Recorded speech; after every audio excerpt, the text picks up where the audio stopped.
Because I'm not wounded there.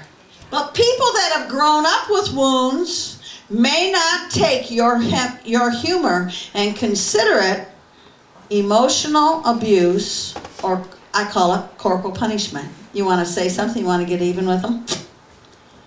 Yeah, you're always a little blonde, sweetheart. Or they hit you in the back of the head.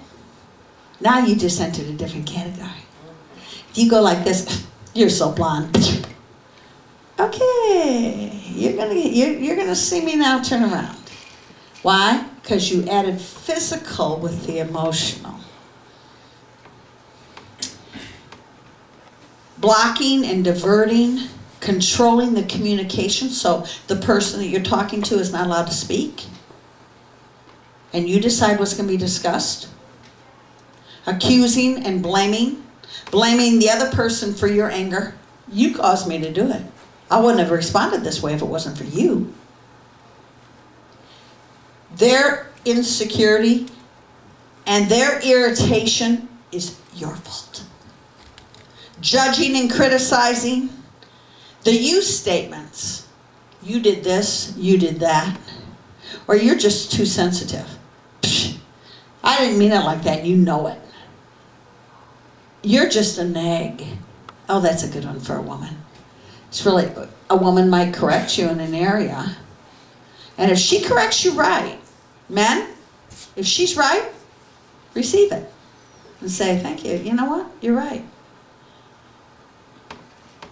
But to call somebody a nag because they speak truth. Have you ever heard a husband called a nag? I just haven't. But that is a term used. Why? Because there's a scripture in the Bible that says it would be better to be on the rooftop than to be with a nagging woman. Something like that. I can't quote it exact, but I'm going to tell you. Men use it as a weapon. Did you know that? They used it as weapons. It's a dagger. You know? And sometimes the woman is speaking truth. But we revert to what is common. If you're in a bar, you're going to hear a whole lot of slurs against women that might have an opinion. Some people will say, she's just trying to control me. But what if she's speaking wisdom and you're not receptive? Trivializing what another person feels. I've seen people trivialize men and their emotions. Oh, he's crying. Oh, he's upset. You should, justly deserved. I've seen put down of men's emotions, and I've seen put down of women's emotions. Undermining somebody and sabotaging their relationship or the things around them. Threatening them, intimidating them physically. Such as, I'm going to hit you. Do it again. You're going to know. You're going to know what I think of you. Just do it again. Just do it again. Threatening to divorce somebody. Ooh, I know I'm touching on this one. You know what? I can't take this. If you don't do this for me, I'm going to leave you. I'll divorce you. Emotionally,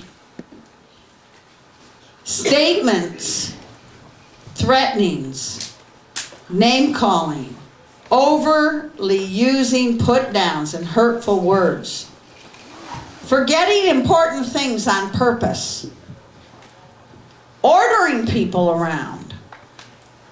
All these things can be a form of a verbal abuse depending on how you do it. And then denying, I never said it like that. I never did it like that when confronted. You're getting upset about nothing. I did nothing. Sometimes we have to look at ourselves and go, God, what have I done? Is there truth in it? Stop, take a peek, and look at yourself. You know, there might be some truth in that. If you're being corrected, allow yourself to become teachable. There is not a woman or man in this entire room that I believe is not teachable. I believe all of you are teachable. And why do I say that? You have sat here Wednesday after Wednesday. You have absorbed the word. You've been able to let it critique you, heal you, discipline you, instruct you. And I have heard, I don't even know how many, 100 times, I'm not the same person I was 2 years ago. I'm changing. God is changing me. And I'm liking who God is making me to be.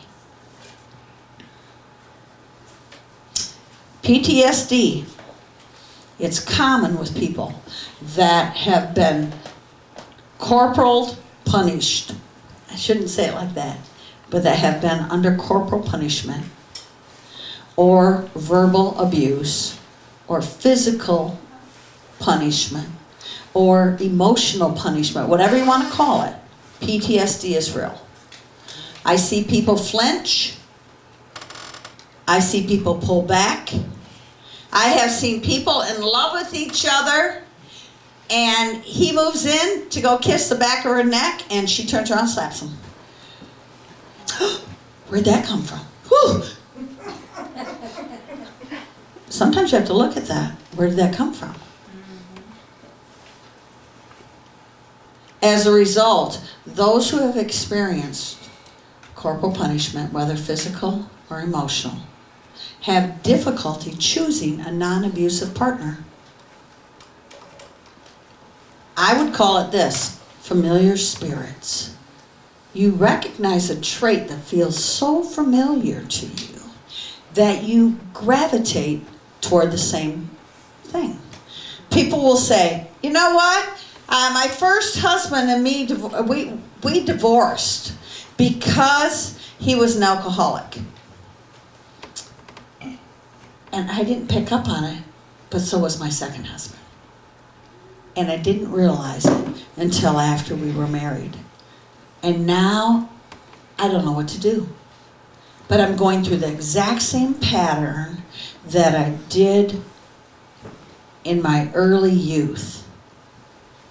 So how do you heal from those traumas that, even after the abuse has stopped, how do you heal from where you were?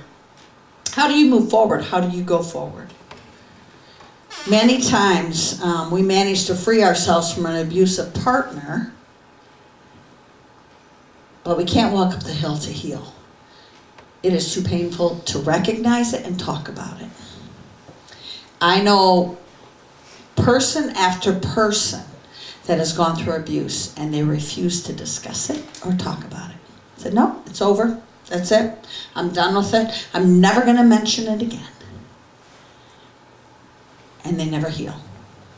And it shows in their personality, it shows in their behavior, and it definitely shows in who they pick as their friends or the next person that enters their life. They will always get the brunt of what you're still going through because you did not heal yet.